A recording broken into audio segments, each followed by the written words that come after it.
अब जो चैप्टर है आपका वो है बीजगणित का परिचय। तो बीजगणित क्या होता है उसके बारे में समझते हैं। तो बीजगणित का बेसिक का मतलब ऐसा कुछ चीजें हैं जैसे हम लोग एक दो तीन चार पाँच यूज करते थे। अब बीजगणित में हम लोग कुछ अचर पदों का यूज करेंगे। किसका? अचर पदों का, सॉरी चर पदों का, जिनका मान बदलता रहता है। ठीक है, जैसे हम लोग आपसे कह दें कि आपके पास कितनी बॉल है, तो आप बताओगे 5 बॉल है। और मैं कह दूं आपसे पास कुछ बॉल है, तो कुछ बॉल का मतलब क्या होगा कि पता ही नहीं कितनी बॉल है, तो उस जगह हम लोग एक्स वाई का प्रयोग करते हैं। ठीक है, एक सेकेंड रुकना बेटा। हाँ, तो इस तरीके से आपको बताना पड़ेगा कि कितनी बॉल्स। ओके, ठीक है। तो इसमें कुछ आपके में साइन दिए गए हैं आपकी बुक के हिसाब से। तो पहला सवाल देखते हैं क्या इसका प्रयोग है, कैसे क्या है समझते हैं। एक्स वाई जेड लेके हम लोग यूज करते हैं। 7A का पहला सवाल, ठीक है, क्या है देखते हैं। पहला सवाल कह रहा है 7A कौन सी एक्सरसाइज है, ध्यान देना। 7A क्लास 6, ठीक है। ओके, क्या बोल रहे हैं? कह रहा है पहला सवाल x और 5 का योगफल, यही तो बोला है। पहला सवाल क्या बोला? x और 5 का योगफल, तो x प्लस 5 योगफल हो गया, ठीक है। दूसरा क्या बोल रहा है? x और 3 के योगफल में y जोड़ना। दूसरा सवाल क्या बोला है? x और 3 के योगफल में y को जोड़ना। तो y को हमने और ऐड कर लिया, ठीक है। ये आपका दूसरा सवाल है। तीसरा सवाल कह रहा है y और 8 के योगफल में x को जोड़ना, ठीक है। तीसरा सवाल क्या है? y और 8 के योगफल में x को जोड़ना, ठीक है, ये मैंने जोड़ दिया। चौथा सवाल कह रहा है x में से 7 कम करना। 7 कम करने का मतलब क्या हुआ? चौथा सवाल x में 7 कम कर दिया, यानी 7 घटा दिया। इस चीज को समझते रहना बेटा, ठीक है। फिर क्या है? x और y के गुणनफल को, x और y के गुणनफल को उनके योगफल में जोड़ना। तो पहले 5वां नंबर है x और y का योग किया, ठीक है, और उनके गुणनफल का, गुणनफल क्या होगा? एक्स वाई, उसमें से घटाना। घटाना ही तो बोल रहे हैं, जोड़ना बोला है, तो इसको जोड़ दो। देखो क्या बोल रहा है, एक्स वाई के गुणनफल को, ये मैंने गुणनफल किया, और x प्लस वाई के योगफल में जोड़ दिया, ठीक है। बहुत अच्छे, आप लोग समझ पा रहे होंगे। लिखा है p के 1/4 को x व 6 के योगफल में गुणा करना। क्या लिखा है? p के 1/4 को, तो p का 1/4 क्या होगा? छठवा, ये लिखा p का 1/4 किया, यानी कि बटे 4। अगर ऐसे ना समझ पा रहे हो तो गुणा 1/4। 1/4 का मतलब 1 में से चौथा हिस्सा, ठीक है। तो 1/4 हो गया, ओके। अब फिर क्या? 1/4 को x व 6 के योगफल से गुणा करना। फिर क्या बोल रहा है? x और 6, यानी x और 6 इनको जोड़ दिया, और इनके जोड़ में इसका गुणा करना है। यानी कि अगर इसको एक बार और लिखे तो क्या लिखा? p बटे 4, और यहाँ पे जोड़ के x प्लस 6, ठीक है, ओके। फिर क्या बोला है? x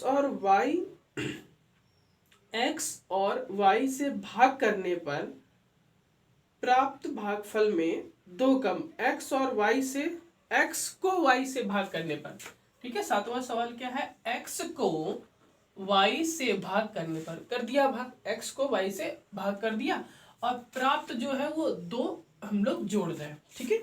क्या बोल रहे हैं? 2 कम करना। तो 2 कम करने का मतलब यहाँ पे कौन सा साइन लगेगा? माइनस। अब 8 नंबर क्या सवाल कह रहा है? 8 नंबर कह रहा है y के 1/3 में से, y के 1/3, 1/3 का मतलब क्या हुआ? इसमें हम लोग 3 का भाग लगाएंगे, ठीक है।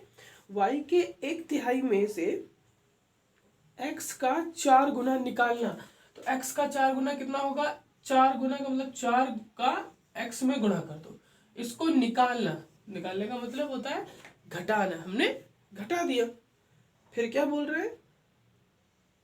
x घटा y का दुगना। 9 नंबर क्या है? x घटा, यानी x घटा y का दुगना, यानी 2y, ठीक है। x के 3 गुणों में y के वर्ग को जोड़ना। 10वां नंबर क्या है, x के 3 गुने में, तो 3x, ठीक है, x के 3 गुने में y के वर्ग को जोड़ना। वर्ग क्या होता है ये, तो मैंने जोड़ दिया। ठीक है बेटा, ये आपके पहले सवाल थे, 10 नंबर तक नोट डाउन कर सकते हो। फिर क्या लिखा है, दूसरा नंबर, संख्या, अक्षर संख्या और आधारभूत संक्रियाओं के संकेत का प्रयोग करके निम्नलिखित के प्रत्येक अक्षर क्या दर्शाता है, लिखिए। क्या लिखा है, एक वृत्त का व्यास इसकी त्रिज्या का दुगना होता है। ठीक है, दूसरे सवाल, इसको हम लोग रफ करते हैं पहले, ओके, फिर देखते हैं क्या होता है। चलो, ओके, पहले तो आपको व्रत समझना पड़ेगा, व्रत क्या होता है। ठीक है, हल्का सा समझाएंगे, उसके बाद जो सवाल में कहा गया उस पर फोकस करेंगे। ठीक है, ओके। क्या बोला है, पहला सवाल, अगर हम, ये व्रत होता है, इसका ये सेंटर होता है और ये त्रिज्या होती है, और पूरा जोड़ दे ऐसे करके, तो ये व्यास होता है। सवाल में कह रहे हैं वृत्त का व्यास, जो वृत्त का व्यास है वो त्रिज्या का दुगना होता है, ये सवाल में लिखा है। तो क्या कहते हैं, कुछ सांकेतिक भाषा यूज करते हैं, व्यास को हम लोग डी से रिप्रेजेंट कर ले और त्रिज्या को आर से। ठीक है, क्योंकि व्यास की जो इंग्लिश होती है वो डायमीटर होती है, ठीक है, और त्रिज्या की इंग्लिश रेडियस होती है। ठीक है, तो इसका आर ले लेते हैं और व्यास का डायमीटर डी ले लेते हैं। ठीक है, ये लग गया। फिर लिखा एक आयत का परिमाप, सेकेंड नंबर क्या बोल रहा है, एक आयत का परिमाप उसकी लंबाई चौड़ाई के योगफल का दुगना होता है। लंबाई को एल मान दे, चौड़ाई को ये मान दे, तो क्या लिखा है, परिमाप लंबाई धन चौड़ाई, यही तो बोला है कि लंबाई चौड़ाई के योगफल का दुगना हो। परिमाप को हम लोग कोई भी एक सांकेतिक ले लें, उनको यूज कर लें। ठीक है, इस तरीके से आपको यूज करने को बोला गया है। फिर क्या लिखा है, एक आयत का क्षेत्रफल उसकी लंबाई और चौड़ाई का गुणनफल होता है। अब आयत का क्षेत्रफल, तीसरा नंबर, आयत का क्षेत्रफल एरिया से कर दो और लंबाई गुणे चौड़ाई। ठीक है, बस इतना बोला गया है कि आप लोग इनको बीजगणितीय रूप में प्रदर्शित कीजिए। फिर लिखा है तय की गई दूरी गति और समय के गुणनफल के, तो क्या बोला है, दूरी जो होती है, आगे सवाल है, दूरी जो गति है और समय के गुणनफल के बराबर होती है। ठीक है, गति को स्पीड कहते हैं, समय को टाइम कहते हैं और दूरी को डिस्टेंस बोलते हैं। ठीक है, d = s × t। ठीक है, और आपका 5वां नंबर कह रहा है विक्रय मूल। ठीक है, लिखा है विक्रय मूल, ये सवाल नंबर है, विक्रय मूल क्रय मूल और लाभ के योगफल के बराबर होता है। क्रय मूल और प्लस लाभ के बराबर होता है। ठीक है, विक्रय मूल होता है सेलिंग प्राइस, क्रय मूल होता है कॉस्ट प्राइस, और लाभ क्या होता है, प्रॉफिट। ठीक है, इस तरीके से यूज करना था। फिर लिखा है एक त्रिभुज के क्षेत्रफल इसके आधार और ऊंचाई के आधे के बराबर होते हैं। त्रिभुज का क्षेत्रफल, ठीक है, त्रिभुज का क्षेत्रफल आधार, सवाल जो बोल रहा है वही बता रहा हूँ, आधार गुणे ऊंचाई और उसका आधा होता है। एरिया कितना होता है, आधार को हम लोग बेस बोलते हैं और ऊंचाई को हाइट बोलते हैं। ओके, और बटे में 2, ये होती हैं। क्या मैंने किया, ये फार्मूले हैं, आपको याद भी करने पड़ेंगे, और ये सांकेतिक जो बोला गया है उसका प्रयोग किया गया है इनको सवालों को सॉल्व करने में। ठीक है बेटा,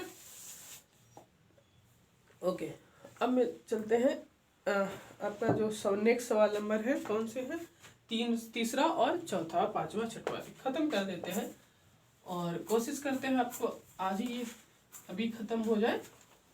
6 आपकी एक्स क्लास 7th में आपका ये चैप्टर खत्म हो जाएगा। ओके, रफ भी हो रहा है, चल ठीक है। ओके, तीसरा नंबर सवाल, तीसरा क्या कह रहा है, कह रहा है मिंटू, लिखा है मिंटू वाई वर्ष का है, निम्नलिखित को बीजगणित में, देखो मिंटू की अगले वर्ष की आयु 4 गुना। ठीक है, क्या लिखा? मिंटू की अगले वर्ष की आयु 4 गुना। तो मिंटू के सवाल में दिया है y, हो गया। ये मिंटू की होगी 4 गुना में 4 का मल्टीप्लाई कर दिया। फिर लिखा मिंटू की 4 वर्ष पहले, मिंटू की 4 वर्ष पहले। तो बेटा 4 वर्ष पहले उसकी है कितनी? y। 4 वर्ष पहले में क्या होगा? 4 घटेगा। तो जैसे मैंने 4 घटा दिया तो फिर क्या बोल रहे हैं? तिगुना, इसका तिगुना। तो जो ये बचा इसका 3 गुना। ठीक है।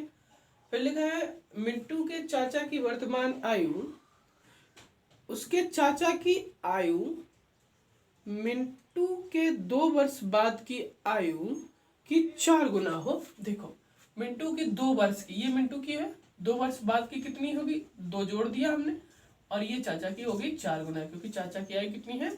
4 गुना। बिल्कुल सिंपल सिंपल से है, आपको समझना पड़ेगा। ये मिंटू की थी y वर्ष, और प्लस उसके 2 में योग की होगी 2 साल बाद। देखो आज आप लोगों की आयु कितनी है? मान लीजिए 4 वर्ष है, मैं पूछूं 2 वर्ष बाद कितनी होगी, तो आप लोग कहोगे 4 2 6, ये तो बोलोगे।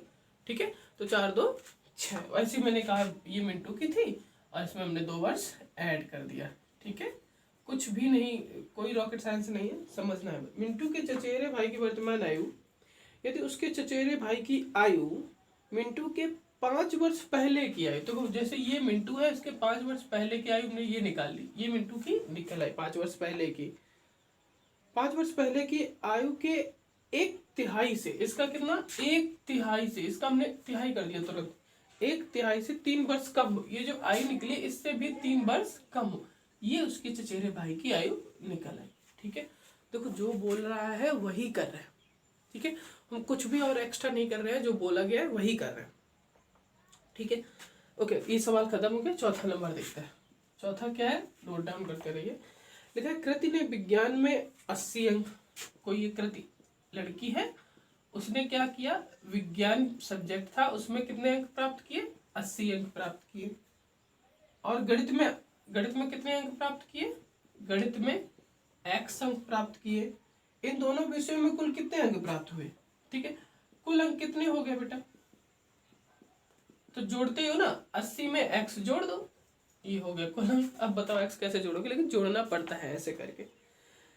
5वां नंबर क्या सवाल है? 5वां नंबर कह रहा है कि मिनी प्रतिदिन x रुपए खर्च करती है। एक लड़की है मिनी, कितने रुपए खर्च करती है? x रुपए प्रतिदिन खर्च करती है। ठीक है, डे लिख देते हैं, पर डे खर्च करती है। और प्रति सप्ताह y रुपए बचाती है।